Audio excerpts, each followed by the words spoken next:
Good morning all my dear students. आप सभी का स्वागत है द नॉलेज वर्ल्ड इंस्टीट्यूट के इस डिजिटल चैनल पे। आज हम क्लास 9 का चैप्टर फर्स्ट संख्या पद्धति और प्रश्नावली 1.1 का क्वेश्चन सॉल्व करने वाले हैं। पहला क्वेश्चन क्या कहता है,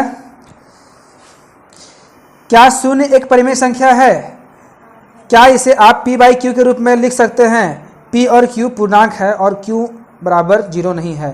तो हम लोग क्लास 6, 7, 8 से पढ़ते आ रहे हैं कि परिमेय संख्या एक्चुअली में होता क्या है। कोई बताएगा? किसी को पता है परिमेय संख्या क्या होता है? बताओ क्या है। आप लोगों में से कोई खड़े हो बोलिए। किसी को मालूम? चलिए नहीं मालूम, ध्यान दीजिएगा।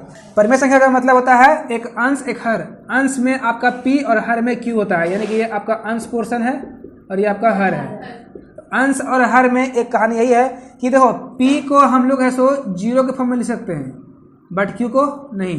यही बोल रहा है कि क्या शून्य एक परिमेय संख्या है? यदि है तो बताइए, और नहीं है तो क्यों नहीं है। तो देख रहे हैं, सबसे पहली बात तो लिखेंगे हाँ क्या है शून्य। हाँ शून्य क्या है? हाँ शून्य एक परिमेय संख्या है, क्योंकि शून्य, क्योंकि इसको 0 बोलते हैं शून्य, क्योंकि शून्य क्या है? हमारा अंश के रूप में है, क्योंकि शून्य अंश है ना। क्योंकि इसका रीजन एक और है, क्योंकि इसका एक रीजन और है, क्योंकि देखो जब भी अगर हम एग्जाम्पल की बात करें कि आपका मान लीजिए स्कूल में एग्जाम हुआ मैथमेटिक्स का 100 मार्क्स का एग्जाम हुआ, ठीक है, 100 मार्क्स आपको लाना था। 100 में आप मान लो कि लाए 10 मार्क्स, चाहे 15 मार्क्स, चलो 10 लाए, तो क्या लिखाएगा? 10 बाई 100, ठीक है। तो ये आपका क्या है? एक परिमेय संख्या है। क्या ये है? क्यों है? क्योंकि हमारा जो सो बता रहा है कि 100 में आप 10 मार्क्स लाए हैं, है ना, और ये एक्चुअली में p और ये q के फॉर्म में है। हाँ ऐसे हम लोग बोल सकते हैं क्या कि मान लो कि 0 मार्क्स का एग्जाम हुआ और 10 मार्क्स ले आए? ये सूटेबल नहीं है, इसलिए हम इसको परिमेय संख्या नहीं मान सकते। ये हमारा क्या है? परिमेय संख्या नहीं है ना। क्योंकि देखो ये p और q, तो q बराबर 0 हो रहा है, जो कि 0 नहीं बोलता है ना ये चीज़। तो परिमेय संख्या में क्या होता है? हर 0 नहीं होता है, लेकिन अंश हो सकता है। हाँ हम ये कह सकते हैं कि 100 मार्क्स का एग्जाम हुआ, हम 0 मार्क्स लाएं, तब कह सकता है, क्योंकि हम एग्जाम अटेंड नहीं किए हैं, चाहे पेपर मेरा खराब हो गया, तो चाहे हम उसमें एब्सेंट आ गए, तो p बराबर 0 हो सकता है, बट q, क्योंकि q हमारा 0 कभी नहीं मिलेगा, है ना। q हमारा हमेशा कुछ ना कुछ एक टोटल सेंस के रूप में मिलेगा। आपका 100 मार्क्स का एग्जाम हुआ तो 100 में आप 0 लाएं, तो ये सही है। ये आपका क्या है? परिमेय संख्या है, ठीक है। ये आपका परिमेय संख्या सिंपल है। तो यही आपको ध्यान देना है कि 0 एक क्या है?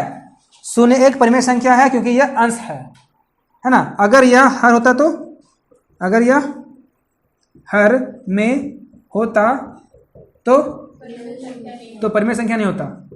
आप अपने मन से कारण लिख सकते हैं, है ना, बुक में कुछ अलग लिखा हुआ है, आप यहाँ लिख सकते हैं। तो हर परिमेय संख्या नहीं होता। क्लियर? ये हमारा क्वेश्चन नंबर 1 का आंसर हुआ। तो इसको आप लोग नोट डाउन कर लेंगे। वीडियो पॉज कराओ। 3/4 के बीच 6 परिमेय संख्या लिखे। तो हम सिखाए थे 6, अरे बोलेगा तो क्या करेंगे? एक्स्ट्रा करेंगे, तो 6 और 1 7 हो गया, यानी अब ये 7 आपका हर के रूप में माना जाएगा। तो देखो 3 का हर क्या है? 1, 4 का हर क्या है? 1। नीचे आपको 1 डालना पड़ेगा अपने मन से, क्योंकि जब कुछ नहीं रहेगा तो मान लो कि ये 2 है, तो इसको बनाना है परिमेय संख्या, क्या करोगे? 1 डाल देना है, तो ये बन गया परिमेय संख्या। तो वैसे ही आपको 3 को भी और 4 को भी परिमेय संख्या के रूप में लिखना पड़ेगा। अब देखना है आपको कि 1 का पहाड़ा में आता है 7, कितना बार में? 7 बार में, तो 7 नीचे भी और ऊपर भी लिखना पड़ेगा आपको। गुना कर दो, 3 7 21 और 7 एकम 7। उसी तरह से 4/1 में 1 के पहाड़ा में आता है 7, तो 7 बार में 7 ऊपर भी नीचे भी। अब 4 7 28 हो जाएगा, और आपका यहाँ क्या हो जाएगा? 7 एकम 7। तो देखो लिखा हुआ आता 6 परिमेय संख्या है, तो यहाँ पे क्या हो जाएगा? 21/7 से आपको 28/7 जाना है। देखो 21/7, 22/7, 23/7, 24/7, 25/7, 26/7, है ना, 27/7 एंड 28/7। आपको इसके बीच में आपको ये 6 परिमेय संख्या हम लोग का निकल गया। यही हमारा आंसर है। हाँ तो इसको उतार लेंगे। अब हम लोग क्वेश्चन नंबर 3 की ओर बढ़ने वाले हैं। हमारा 3 नंबर क्वेश्चन क्या है, जरा फिर से बोलिएगा आप लोग। क्या है? 3/5 और 4/5 के बीच कितने परिमेय संख्या हैं? के बीच 5 परिमेय संख्या है ना। 5 परिमेय संख्या है। ध्यान रहेगा आपका वही क्वेश्चन है। हाँ देखिए क्या करना है, सॉल्यूशन आपको निकालना है, आपको कुछ नहीं करना है जो बताया गया है। जब भी हर सेम रहेगा ना तो 3 और 4 के बीच में 5 परिमेय संख्या है, यही 5 को एक एक्स्ट्रा कर देना है ऐड, कितना हो जाएगा 6। और इसी से सबको चलना है। देखो तो 3/5 4/5 ये आपका परिमेय संख्या के रूप में लिखना है। 5 का पढ़ा आता है 6 नहीं ना, तो आपको इसका बनाना पड़ेगा टेबल। थोड़ा सा ये इंपॉर्टेंट है, बहुत लोग इसमें कंफ्यूज करते हैं, है ना। इसमें ध्यान देना है, इसमें क्या ध्यान देने वाली बात है। 5 का आता है 6 नहीं आता है, तो आपका इसमें आपको 6 का टेबल पढ़ देना है। 6 2 क्या होता है 12 हो जाएगा, है ना। आपको ट्राई करना पड़ेगा। देखो तो आता है ये 12 5 का टेबल में नहीं। अगर हम करते हैं इसको 3 टाइम्स तो आता है 18, तो बता दो आता है 5 का टेबल में 18 नहीं ना। तो हम लोग इसी तरह जाएंगे कहाँ तक 5 तक, कितना हो जाएगा 30। तो आता है 5 का टेबल 30 कितना बार में 6 बार में। तो देखो इसका हम लोग निकालते हैं, इसमें से अगर फंसेगा तो हम लोग फिर नेक्स्ट ट्राई करेंगे। 5 में आता है 30 तो 6 बार में 6 बार में, ये भी 6 बार में 6 बार में हो जाएगा। ट्राई करो कितना हो जाएगा 3 6 18 और 6 5 30 और यहाँ पे 24/30। देखो तो 18 से 18 19 20 21 22 23 है ना 24। तो देखो ये भी हमारा एक तरीका सही है। जैसे कि आप क्या कर सकते हो, लिख सकते हो 5 परिमेय संख्या है। देखो अतः 5 परिमेय संख्याएं, अतः 5 परिमेय संख्याएं, तो क्या हो जाएगा देखो 18/30 19/30 20/30 21/30 22/30 और 24/30 है ना। तो देखो तो कितना आया 23 नहीं आया, सॉरी 23/30 और 24/30। तो कितना आ गया इसके बीच में 1 2 3 4 5 आ गया ना। तो एक्चुअली में आपका 5 हम लोग एक्यूरेट निकाल दिए, लेकिन बुक में ऐसा नहीं है। बुक में आप लोग को देखिए इसका बनाने का बहुत सारा मेथड है। तो पहला मेथड ये है, इसको आप लोग नोट डाउन कर लीजिएगा। 5 परिमेय संख्या है हमारा, इसके और इसके बीच में हमारा ये और ये होगा 5 परिमेय संख्या है, ठीक है। लेकिन बुक में कुछ अलग बनाया हुआ है, वो हम उसको बताते हैं, है ना। इसको पहले आप लोग उतार लीजिएगा। हमारा एक और मेथड है जो किताब में सॉल्व किया हुआ है, आप लोग ध्यान देंगे, उससे भी बना सकते हैं। परिमेय संख्या गलती नहीं होता है, आप कोई भी एक कॉमन नंबर लेकर के मिला के बना सकते हैं। देखो क्या है 3/5 लिख दीजिए, 3/5 और क्या है 4/5 लिख दीजिए। और क्या बोला हुआ है कि इनके बीच में निकालना है परिमेय संख्या कितना 5 ठो। देखिए अगर ये 5 है तो 5 निकाल दीजिए, और 5 का पाड़ा में 5 आएगा कितना बार में एक बार में, तो कोई फर्क नहीं रह जाएगा। तो 5 का पाड़ा पड़ जाए 5 दूना 10, तो उसमें निकालिएगा तो कुछ निकलेगा, है ना 20 30 है ना। तो अब क्या करना है आपको 5 का पाड़ा आपको ले आना है 10 तक, 5 दें 50, ठीक है। देखिए एक हम लोग कॉमन ले लिए 50, बनाइए कोई दिक्कत नहीं है। तो 3/5 और 4/5 कॉमन में बना सकते हो, नो प्रॉब्लम। हम जो पहले बताएं वो एक्यूरेट निकला कितना ठो 5 ठो। इसमें देखो क्या निकलता है, तो 5 का पड़ा आता है 50 कितना में 10 बार में 10 लिखो कितना हो जाएगा 30/50 और यहाँ 5 का पड़ा आता है 50 कितना में 10 बार में, तो 40/50। देखिएगा अतः 5 परिमेय संख्या है, लिखिए आप कोई भी लिख दीजिए।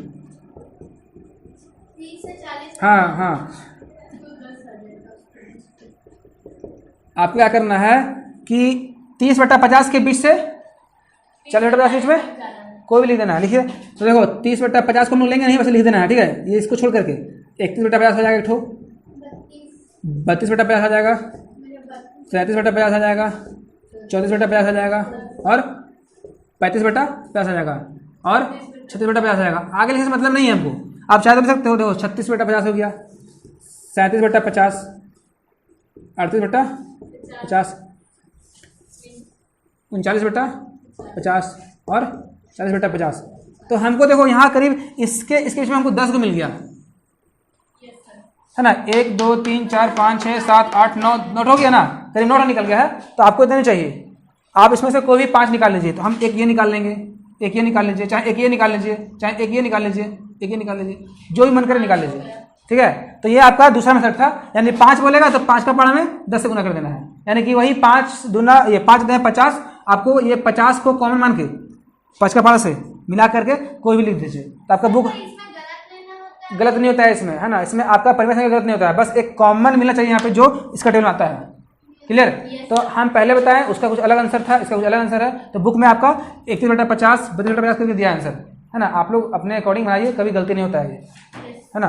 तो ये हमारा क्वेश्चन नंबर 3 था, इसको उतार लीजिएगा। तो हमारा किताब में यानी कि बुक का आंसर शीट देखिएगा, तो 31/50 लिखा है, 32/50 लिखा है, 33/50, 34/50 एंड 35/50। तो आपका आगे ये नहीं जाएगा, फिर अपने अकॉर्डिंग आपको भी लीजिए, नो प्रॉब्लम। हालांकि दोनों मेरा मेथड सही है, आपको जो पसंद है उससे आप सॉल्व कीजिए, है ना।